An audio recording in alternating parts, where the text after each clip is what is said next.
নমস্কার সবাইকে, স্বাদে ভরপুর রান্নাঘরে সবাইকে স্বাগত। আজকে সানডে স্পেশাল ইলিশ মাছের পাতুরি নিয়ে চলে এসেছি তোমাদের সামনে। তো দেখতেই পাচ্ছ কত সুন্দর হয়েছে। আমি আজকে বানালাম, কিভাবে বানালাম তোমাদের সঙ্গে শেয়ার করলাম।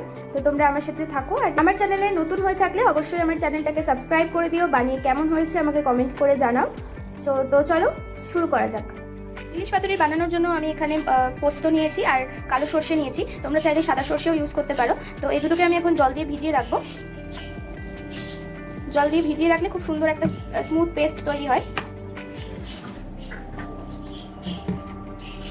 আর এখানে আমি নারকেল কুড়ানোও নিয়ে নিয়েছি, নারকেল কুচিয়ে অল্প করে। সর্ষে, পোস্ত, নারকেল আর কাঁচা লঙ্কা আমি এবার একসাথে পেস্ট করে নেব। সর্ষে, পোস্ত, কাঁচা লঙ্কা আর নারকেল দিয়ে আমি একটা স্মুথ পেস্ট করে নিয়েছি। এরপরে আমি মাছটাকে সুন্দর করে মাখিয়ে নেব। মাছগুলোকে আমি ধুয়ে রেখেছিলাম।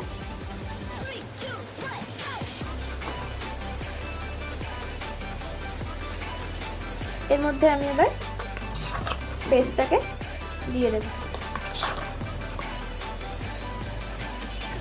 পেস্টটা দিয়ে নিয়েছি।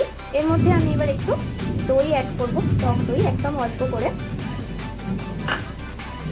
আর দেব সামান্য হলুদ গুঁড়ো, দেব স্বাদ মতো নুন। নুনটা আন্দাজ মতো দিতে হবে।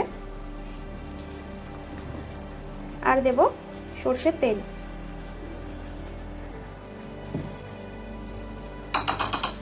দিয়ে এটাকে ভালো করে মাখিয়ে নিতে হবে।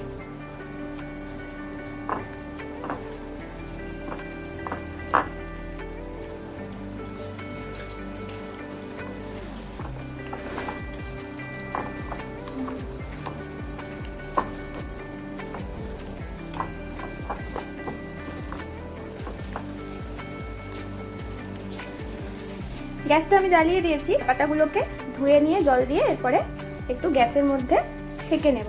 নিলে কলা পাতাগুলো আর ভেঙে যাওয়ার চান্সটা থাকবে না। জাস্ট হালকা হালকা করে সেঁকে নিতে হবে, নিলে খুব সুন্দর সফট হয়ে যায়। আর মাছটা মোড়ার সময় কিন্তু ভেঙে যায় না।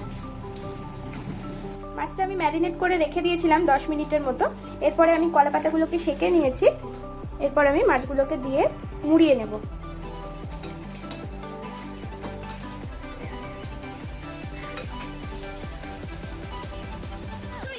অল্প একটু সর্ষের তেল দিয়ে দেবো উপর থেকে। এভাবে ফোল্ড করে দিতে হবে।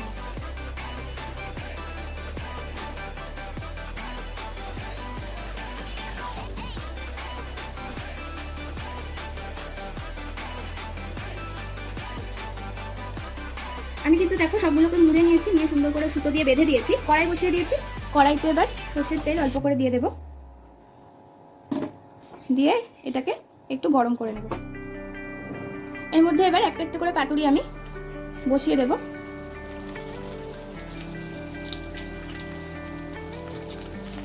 এটাকে একদম লো ফ্লেমে করতে হবে আর ঢাকা দিয়ে করতে হবে, কারণ ভেতরে মাছটা যেহেতু কাঁচা আছে তাই একটু সেদ্ধ হতে সময় লাগবে। তাই এটাকে ঢাকা দিয়ে আস্তে করে করতে হবে। ঢাকাটা দিয়ে দিলাম। দিয়ে কিছুক্ষণ পরে আবার ঢাকাটা খুলে আমি উল্টে দেবো। 5 মিনিট হয়ে গেছে। এবার ঢাকাটা খুলে আমি এগুলোকে উল্টে উল্টে দেবো।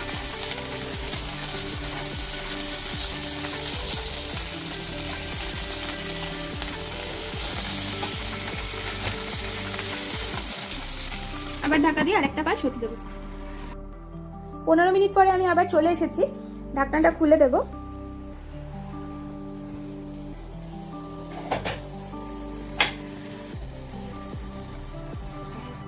মাছগুলোকে এবার আমি একটা একটা করে তুলে নেব।